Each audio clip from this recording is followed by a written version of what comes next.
Hello and welcome everyone. स्वागत है आपका मेरे official YouTube channel agriculture success point पर। और आज का जो हमारा टॉपिक है वो है सॉइल स्ट्रक्चर। यदि आप मेरे चैनल पर नए हैं तो चैनल को सब्सक्राइब कर देना और वीडियो को लाइक कर देना।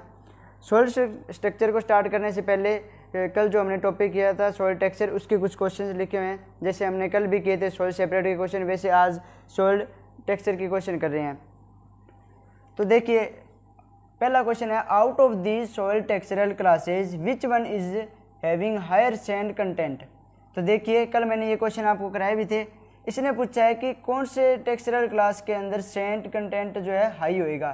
तो देखिए, मैंने क्या बोला था, जो चीज़ लास्ट के अंदर है वो उसके अंदर हाई होती है, ठीक है। तो ये देखिए, लोम के अंदर तो हो ही नहीं सकता, ये तो कैंसिल हो गया। यहाँ लोम लास्ट के अंदर है तो ये भी कैंसिल हो गया, ठीक है। इसके अंदर देखो, इसके अंदर सैंडी क्ले, एक मिनट इसको रखिए क्योंकि इसके अंदर सैंडी भी आया हुआ है, ये क्ले आ गया, ये गलत हो जाएगा, ठीक है। अब देखिए, अपने पास दो ऑप्शन रहते हैं, एक तो सैंडी लोम, ठीक है, एक रहता है लोमी सैंड, ठीक है। वाई नहीं है लास्ट में, मतलब टेक्सचरल क्लास तो है। फिर सेकंड चीज़ क्या देखते हैं कि जो चीज़ लास्ट के अंदर होती है वो उसके अंदर हाईएस्ट होती है। इन दोनों में देखिए, लोमी सैंड, इधर सैंडी लोम, यहाँ पे लास्ट में क्या आ गया, लोम, मतलब इसके अंदर लोम ज़्यादा है, इधर क्या है, सैंड आ गया। तो यहाँ पर जो अपना ऑप्शन होएगा वो होएगा ए ऑप्शन, लोमी सैंड। इसने क्या पूछा है, सैंड कंटेंट हाई किसके अंदर है। यदि इसकी जगह अपने यहाँ पे दिया होता सिल्ट सैंड, फिर भी अपने थोड़ा सा कन्फ्यूजन में होते, लेकिन यहाँ पे दोनों ही ऑप्शन सेम है, लेकिन थोड़ा सा उलट पुलट कर दिया हुआ है। इसके बाद में सेकंड क्वेश्चन देखते हैं, इन सैंडी सॉइल, ठीक है, कौन सी soil, sandy soil, clay percentage is less than 15%, what is the percentage of sand in sandy soil. कल मैंने आपको ये क्वेश्चन कराया था और मैंने आपको बताया था कि 75% से ज़्यादा, या कई बार ऑप्शन दिया होता है मोर देन 80%, ठीक है। अब यहाँ पे देखो 75% अपने को कहीं नहीं दिखाई दे रहा, तो ये तो क्वेश्चन गलत हो गए, ठीक है। अब अपने पास तो ऑप्शन एक ही बचता है, मैंने कहा था 80% से ज़्यादा, तो अपने पास आंसर कौन सा आ जाएगा, ये मोर देन 85%। थर्ड क्वेश्चन देखिए, विच one is not a textural class, कौन सा इनमें से टेक्सचरल क्लास नहीं है। वही कल वाला मेथड अपनाना है, ये क्ले सैंडी लोम। अपनों से क्या पूछा है, टेक्सचरल क्लास। मैंने क्या बताया था, जिसके लास्ट में वाई है वो टेक्सचरल क्लास नहीं होएगा। अब कुछ बच्चों के दिमाग में आएगा कि सर ये यहाँ पे तो वाई आ गया, ये तो टेक्सचरल क्लास है, ठीक है, टेक्सचरल क्लास नहीं होएगा, सॉरी हाँ। लेकिन मैंने कल बताया था कि जिसके नाम में वाई वो चल जाएगा, तो ये तो सही हो जाएगा कि क्ले। इसके बाद में इधर देखिए सैंडी लोम, इसके लास्ट में क्या है, वाई है, वाई नहीं है, तो ये भी क्या है, एक टेक्सचरल क्लास है, ये भी टेक्सचरल क्लास है। इसने क्या पूछा है कि टेक्सचरल क्लास नहीं होना चाहिए। इसके बाद में इधर आ जाओ सैंडी, अपने को यहाँ से पता लग गया। अब देखो सिल्टी लोम, इसके लास्ट में वाई नहीं है, तो ये भी टेक्सचरल क्लास है, तो अपने पास बच कौन सा गया, ये सैंडी। ये इसका आंसर है कि विच one is not a textural class, तो कौन सा टेक्सचरल क्लास नहीं है, सैंडी। इसके बाद में फोर्थ क्वेश्चन है, principle of international prepaid method. International prepaid method का प्रिंसिपल क्या है, जिस बच्चे ने कल वाली क्लास लगाई है उसके ये सारे क्वेश्चन सही हो जाएंगे मेरे हिसाब से। तो प्रिंसिपल क्या है इंटरनेशनल प्रीपेड मेथड का, सेडिमेंटेशन का है। और यदि अपने से पूछते कि बोयोकस हाइड्रोमीटर मेथड का क्या है, तो उसका क्या है, डेंसिटी रिड्यूस विद टाइम। इसके बाद में अपने पांचवा क्वेश्चन देखते हैं कि mixture of two textural class, ठीक है, इज नोन एज, कि जब दो टेक्सचरल क्लास का जो मिक्सचर होता है उसको क्या बोलते हैं। तो कल लास्ट के अंदर मैंने एक टर्म कराई थी, मार्लिंग, ठीक है। मार्लिंग क्या होता है, mixture of two textural class. अब देखिए, पांचों क्वेश्चन में से दो क्वेश्चन ऐसे हैं जो 2023 के अंदर पूछे जा चुके हैं अभी तक के एग्जाम में। देखिए कौन कौन सा। एक तो ये पहला क्वेश्चन, ये पहला क्वेश्चन प्री पीजी 2023 के अंदर आया है, ठीक है, पहला क्वेश्चन जो है। दूसरा क्वेश्चन है जो 2022-23 का जो पेपर हुआ था IBPS AFO का, उसके अंदर मेंस में आया था, मतलब 2023 के अंदर मेंस हुआ था, तो उसके अंदर ये क्वेश्चन पूछा गया था। तो देखिए, कल हमने एक मतलब आधे घंटे की क्लास भी नहीं लगाई होगी, उसके अंदर से भी कितने क्वेश्चन आ गए, 2 क्वेश्चन आए हुए हैं इस साल। तो मतलब हर एक छोटा टॉपिक भी आपके लिए बहुत मायने रखता है। तो आप क्लास को ज़रूर ज्वाइन कीजिएगा, ऐसे क्वेश्चन अपने डेली करते हैं। ये कल क्वेश्चन मैंने अच्छी तरह से समझाए थे, जिस बच्चे ने क्लास लगाई होगी उसके ये क्वेश्चन आराम से हो जाएंगे। इसके बाद में अपने सॉइल स्ट्रक्चर स्टार्ट करते हैं। कल सॉइल स्ट्रक्चर के क्वेश्चन करेंगे। तो सॉइल स्ट्रक्चर की डेफिनेशन की बात करें तो सॉइल स्ट्रक्चर की डेफिनेशन क्या होती है? सॉइल स्ट्रक्चर, तो सॉइल स्ट्रक्चर किसको बोलेंगे? Arrangement of soil particle in a definite pattern is called soil structure. मतलब जो सॉइल पार्टिकल है ना, सॉइल जो पार्टिकल है उसको एक अरेंजमेंट करना, सॉइल पार्टिकल का अरेंजमेंट करना किस में? एक डेफिनेट पैटर्न में, डेफिनेट पैटर्न के अंदर, ठीक है। डेफिनेट पैटर्न में जब सॉइल पार्टिकल्स का अरेंजमेंट करते हैं उसी को क्या बोल देते हैं? सॉइल स्ट्रक्चर बोल देते हैं। इसके बाद में इसमें कुछ डेफिनेशंस या कुछ टर्म्स आती है। कौन कौन सी है? पैड, सेकंड है क्लोड, थर्ड है फ्रेगमेंट और फोर्थ है कंक्रीशन, ठीक है। इसमें से बहुत बार क्वेश्चन आया हुआ है कि पैड क्या होता है, क्लोड क्या होता है, फ्रेगमेंट क्या होता है। इससे पहले आप एक चीज़ जान लीजिए, एग्रीगेट क्या होता है?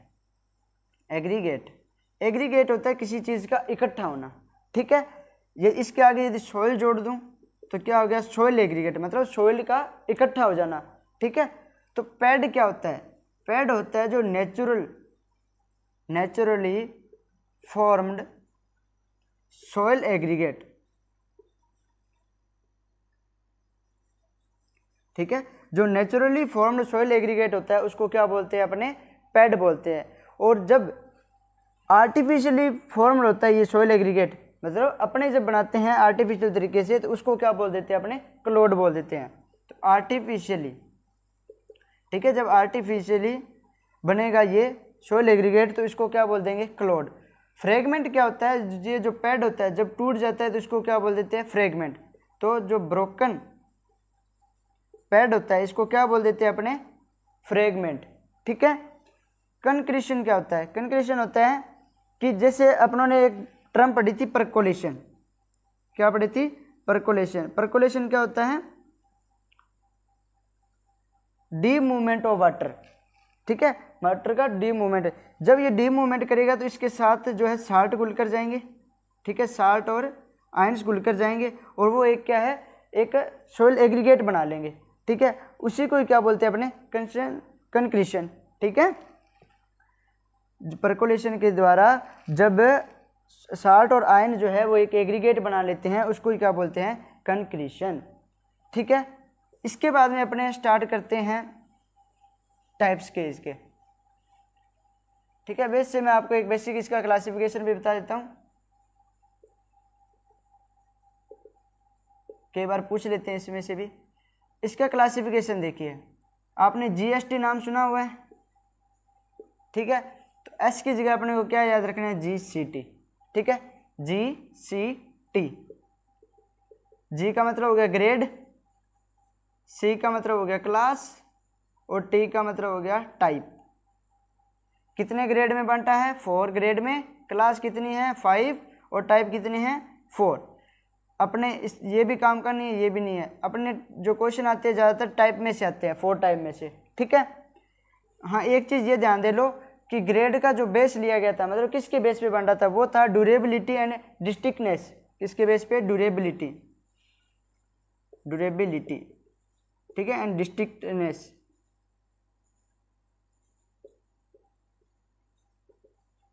ठीक है, डिस्टिंक्टनेस। जो क्लास थी 5 क्लास में बांटा था वो किसके बेसिस पे था? Basis of size of soil aggregates, ठीक है। और जो टाइप है वो किसके बेस पे हैं? Basis of shape of aggregate, shape of aggregate. समझ आ गया कि जो ग्रेड है वो किसके बेस पे बांटे गए हैं? ड्यूरेबिलिटी एंड डिस्टिंक्टनेस के। जो क्लास है वो साइज ऑफ सॉइल एग्रीगेट और जो टाइप है वो शेप के बेस पे बांटे गए हैं। इसके बाद में अपने देखते हैं टाइप के बारे में, अपने पढ़ते हैं। टाइप में से ज़्यादातर क्वेश्चन आते हैं। जो टाइप है वो कितने टाइप के हैं, 4 टाइप के हैं। ठीक है, अभी मैंने बताया था किसके बेस पे है, basis of shape of aggregate. ठीक है, तो पहली जो अपने पास सोइल स्ट्रक्चर आती है वो कौन सी है, प्लेट लाइक। ठीक है, कौन सी है, प्लेट लाइक, मतलब इस टाइप से। ये क्या है, प्लेट स्ट्रक्चर है। अब देखिए जो प्लेट लाइक है इसको भी 2 पार्ट में डिवाइड किया गया है। कौन कौन सी है, प्लेटी, ठीक है, और लेमिनार। कौन कौन सी है, प्लेटी और लेमिनार। इनमें डिफरेंस क्या है, जो प्लेटी होती है वो क्या होती है, थिक होती है, यानी मोटी होती है, और जो लेमिनार होती है वो होती है थिन, पतली। ठीक है, कैसे, देखिए डायग्राम से।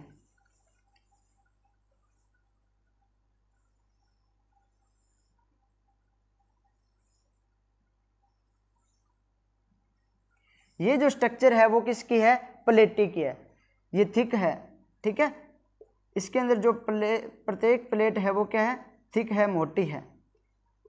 जो प्लेटी स्ट्रक्चर होती है वो कैसी होती है, थिक होती है। यदि उसी की जगह अपने लेमिनार का डायग्राम बनाए तो लेमिनार का कैसे बनेगा, इस टाइप से बनेगा, यानी ये जो है प्लेटें इसमें ये क्या होगी, थिन होगी, पतली होगी। ठीक है, समझ आ गया, ये किसका है, प्लेटी का, ये किसका है, लेमिनार का। अब देखिए यहाँ से क्वेश्चन क्या आता है, जो प्लेट लाइक स्ट्रक्चर है इसकी बात करें, आप एक चीज़ तो जानते होंगे, ये होता है हॉरिजेंटल और ये इसको बोलते हैं अपने वर्टिकल। ये वर्टिकल है, ये हॉरिजेंटल है। जब हॉरिजेंटल एक्सिस जो होता है ये मोर डेवलप्ड होता है किसके कंपैरिजन में, वर्टिकल के कंपैरिजन में, तो उसको बोल देते हैं अपने प्लेटी स्ट्रक्चर। ठीक है, क्या बोल देते हैं, प्लेटी स्ट्रक्चर या प्लेट लाइक स्ट्रक्चर। देखिए कैसे, अब देखिए ये अब मैंने इसके अंदर बनाया है तो ये वर्टिकल तो ज़्यादा नहीं है, वर्टिकल तो इसका डेवलप्ड कम हुआ है, लेकिन हॉरिजेंटल ये बहुत ज़्यादा डेवलप्ड है। ठीक है, यहीं पे भी देखो हॉरिजेंटल में ये बहुत ज़्यादा फैली हुई है। तो इसके बारे में क्या लिखेंगे कि when horizontal axis is more developed as compare to vertical axis is known as plate like structure. ठीक है, इसके अंदर क्या होता है, जो हॉरिजॉन्टल होता है एक्सिस वो मोर डेवलप्ड होता है, ठीक है, कंपेयर टू वर्टिकल एक्सिस। ठीक है, इसके बाद में दूसरा क्वेश्चन क्या होता है, जो प्लेट लाइक स्ट्रक्चर है ये किस मतलब सॉइल के अंदर सबसे ज़्यादा होती है, तो ये होती है क्ले सॉइल के अंदर, क्ले सॉइल हैविंग हाईएस्ट प्लेटी स्ट्रक्चर। ठीक है, इसके बाद में थर्ड क्वेश्चन क्या आता है कि ये कौन से ओरिजिन के अंदर पाई जाती है, तो जो प्लेट लाइक स्ट्रक्चर है ना, plate like structure, plate like present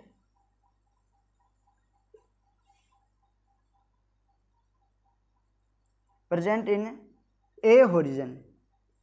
यहाँ से बहुत बार क्वेश्चन आता है कि जो प्लेट लाइक स्ट्रक्चर रहती है वो कौन से होरिजन के अंदर प्रेजेंट होती है, तो वो कौन सा होरिजन है, ए होरिजन है। ठीक है, इसके बाद में सेकंड नंबर पे बात करते हैं प्रिज्म लाइक। किसकी बात करते हैं, प्रिज्म लाइक। प्लेटी कंप्लीट होगी, सेकंड नंबर पे आती है प्रिज्म लाइक। प्रिज्म लाइक, इसका डायग्राम कैसे होता है, ये भी 2 प्रकार की होती है। कौन कौन सी, एक तो होती है प्रिज्मेटिक, ठीक है, एक होती है कोलुमिनार। कौन कौन सी, एक होती है प्रिज्मेटिक, एक होती है कोलुमिनार। कुतुमिनार नहीं है अभी, ये कोलुमिनार है। ठीक है, अब देखिए जो प्रिज्मेटिक होती है वो कैसी होती है, शार्प टाइप की होती है, या इसको बोल सकते हैं अपने फ्लैट होती है ऊपर से। ठीक है, शार्प या फ्लैट होती है ऊपर से। जो कोलुमिनार होती है वो क्या होती है, राउंडेड होती है। प्रत्येक का डायग्राम देखते हैं। प्रिज्मेटिक का डायग्राम बनाएंगे तो इस टाइप से इसका डायग्राम बनेगा।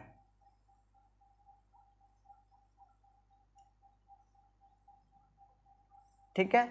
और यदि इसी की जगह मैं कोलुमिनार का डायग्राम बनाऊं तो उसका ऐसे बनेगा,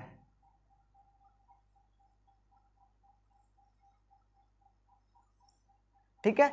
मतलब ये तो क्या है, फ्लैट है या शार्प शेप है, और यहाँ पे क्या है, राउंडेड शेप है, ठीक है। ये देखिए, ठीक है। तो ये इसके अंदर डिफरेंस है, प्रिज्मेटिक कैसी होगी, शार्प या फ्लैट होगी, कोलोमिनार कैसी होगी, राउंडेड शेप की होगी। इसके बारे में अपने बात करते हैं। अब यहाँ देखिए, यहाँ ये क्या है, हॉरिजेंटल में कम है, ये देखिए हॉरिजेंटल एक्सिस इसका कम है, लेकिन इसका जो वर्टिकल एक्सिस है वो क्या है, ज़्यादा है। तो इसमें क्या लिखेंगे कि when vertical axis is more developed as compare to horizontal axis is known as prism like structure, ठीक है। इसमें जो है वर्टिकल जो एक्सिस है, वर्टिकल एक्सिस है, ये मोर डेवलप्ड होएगा as compare to horizontal axis, ठीक है। मतलब इसके अंदर देखो हॉरिजेंटल एक्सिस तो कम डेवलप्ड है, लेकिन वर्टिकल जो एक्सिस है वो बहुत ज़्यादा डेवलप्ड है। सेकंड क्वेश्चन ध्यान रखना है इसमें कि ये कौन सी सॉइल में होती है, तो ये होती है जो एरिड सॉइल होती है, arid and semi arid soil. और हॉरिजन कौन सा हो जाएगा इसका, बी हॉरिजन, ठीक है। कहाँ प्रेजेंट होती है, B horizon of arid and semi arid soil, ठीक है। एरिड और सेमी एरिड सॉइल के बी हॉरिजन के अंदर कौन सी स्ट्रक्चर अपने को मिलती है, प्रिज्म लाइक, ठीक है। इसके बाद में एक चीज़ देखिए, यदि आपने को यहाँ पर एरिड और सेमी एरिड की जगह है सेलाइन और एल्कलाइन लिख के दे दे, सेलाइन एंड एल्केनाइन, तो अपने को क्या है, क्योंकि एरिड क्या है, एरिड में भी तो यही सॉइल होती है, एरिड और सेमी एरिड में भी सेलाइन और एल्कलाइन सॉइल। अभी आगे अपने एक सॉइल टॉपिक आएगा, सॉइल्स ऑफ इंडिया, ठीक है, उसमें भी यही अपने करेंगे, सेलाइन और एल्कलाइन सॉइल कहाँ पे प्रेजेंट होती है। तो यदि एरिड और सेमी एरिड की जगह सेलाइन एंड एल्कलाइन सॉइल लिखा हुआ आ जाए तो भी ये प्रिज्मेटिक का ही एग्जाम्पल है, ठीक है। इसके बाद में अपने तीसरे स्ट्रक्चर पे आ जाते हैं। तीसरी स्ट्रक्चर कौन सी है, ब्लॉक की, कौन सी है, ब्लॉक की या ब्लॉक लाइक, कौन सी है, block like. Block like structure होती है, ये भी दो प्रकार की होती है, कौन कौन सी, एंगुलर ब्लॉक की और सब एंगुलर ब्लॉक की। कौन कौन सी, एंगुलर ब्लॉक की और सब एंगुलर ब्लॉक की।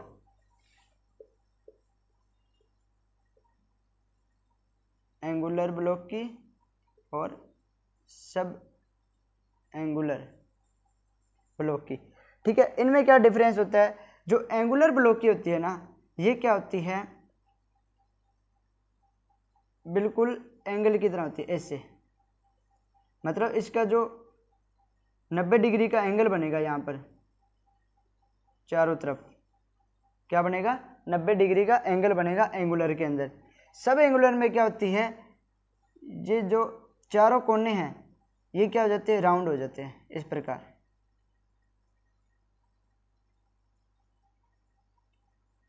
ठीक है।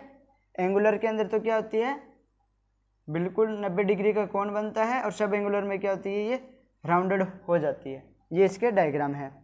अब बात करें अपने कि ये मतलब ब्लॉक लाइक के बारे में अपने क्या बोल सकते हैं, तो इसके अंदर बोलेंगे कि जो आर डायमेंशन होते हैं इसके, आर डायमेंशंस आर इक्वल, ठीक है। इसके जो आर डायमेंशन होते हैं वो इक्वल होते हैं, मतलब इसकी जो लंबाई और चौड़ाई क्या होती है, एक जितनी होती है। ये 3 सेंटीमीटर है तो ये भी 3 सेंटीमीटर ही होगी, ठीक है। सेकंड इसके अंदर बात कर लेते हैं कि ये कौन से हॉरिजन के अंदर प्रेजेंट होती है, तो ये होती है बी हॉरिजन में। कौन सी सॉइल के बी हॉरिजन के अंदर, तो ह्यूमिड क्लाइमेट, ह्यूमिड क्लाइमेट के अंदर ये प्रेजेंट होती है, ठीक है। जो ब्लॉक लाइक होती है ये दो टाइप की होती है, एंगुलर सब एंगुलर। इसके आर डायमेंशंस होते हैं वो इक्वल होते हैं। कौन से ओरिजिन में होते हैं? B origin. कौन सी सॉइल के? ह्यूमिड क्लाइमेट के अंदर या ह्यूमिड सॉइल के अंदर ये बी ओरिजिन के अंदर होती है। इसके बाद में लास्ट जो सॉइल स्ट्रक्चर रह जाती है वो कौन सी है? स्फेरोइडल। फोर्थ जो सॉइल स्ट्रक्चर है वो कौन सी है? स्फेरोइडल। कौन सी है? स्फेरोइडल। ये भी दो प्रकार की होती है, ग्रेनुलर और क्रम्ब। कौन सी होती है? ग्रेनुलर और क्रम्ब। ठीक है, कौन कौन सी होती है? ग्रेनुलर और क्रम्ब। जो ग्रेनुलर होती है ना ये होती स्फेरोइडल आ गया, मतलब होती तो ये भी राउंडेड ही है। ठीक है, इस प्रकार से होती है इसकी जो स्ट्रक्चर होती है। अब इनमें फ़र्क क्या है फिर ग्रेनुलर और क्रम्ब के अंदर? अब देखिए जो ग्रेनुलर होती है उसके अंदर जो है पोरोसिटी बहुत कम होती है, पार्टिकल बिल्कुल पास पास होते हैं, इस प्रकार से होती है। ठीक है, लेकिन क्रम्ब स्ट्रक्चर की बात करें तो इसके अंदर पोरोसिटी हाई होती है। ठीक है, ग्रेनुलर के अंदर लेस पोरोसिटी होगी और इसके अंदर जो है हाई पोरोसिटी होगी क्रम्ब के अंदर।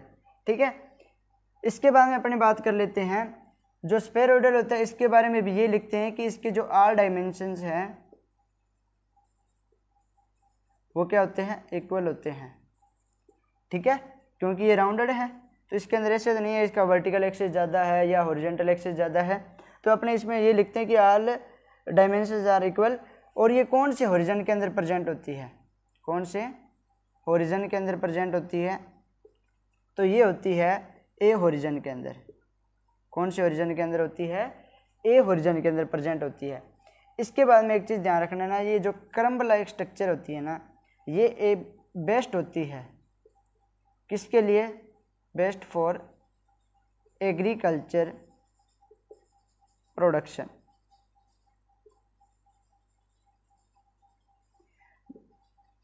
क्रम्ब लाइक स्ट्रक्चर जो होती है ये बेस्ट होती है किसके लिए? एग्रीकल्चर प्रोडक्शन के लिए। तो अपने जो सॉइल स्ट्रक्चर है इसके जो 4 टाइप थे वो कंप्लीट हो चुके हैं। कौन कौन से थे? ब्लॉक की, सबसे पहले अपने प्लेट की बात करते हैं, plate, prism like, block like और स्फेरोइडल। कौन कौन से? Prism like, plate like, prism like, block like और स्फेरोइडल। ठीक है, इसी के साथ अपना टॉपिक ख़त्म होता है। आई होप कि आपको अच्छे से समझ आ गया होगा और इस वीडियो को ज़्यादा से ज़्यादा शेयर करना और अपनी एग्रीकल्चर कम्युनिटी को इस ग्रुप से ज़्यादा जोड़िए इस चैनल से, ताकि अपनी जो सॉइल साइंस की टॉपिक है ये हर किसी के पास पहुंच सके, क्योंकि कंटेंट तो मिल जाता है लेकिन क्वालिटी कंटेंट भी मिलना ज़रूरी होता है। तो आप लोगों को पता ही चल ही रहा होगा कि अपने क्लासेज लगाते हैं, इसमें से जो मैं आपको कराता हूँ वही क्वेश्चन आपके एग्ज़ाम के अंदर आए हुए हैं। अभी जैसे आज अपनों ने किए थे तो कल मैंने सॉइल टेक्सचर कराया था आपको, उसी के 2 क्वेश्चन आ चुके हैं। एक तो 2023 अभी प्री पीजी के अंदर आया था और एक एएफओ के अंदर आया हुआ है। तो मतलब अपने जो टॉपिक करेंगे उसके बेसिक से बेसिक क्वेश्चन भी करेंगे। Thank you.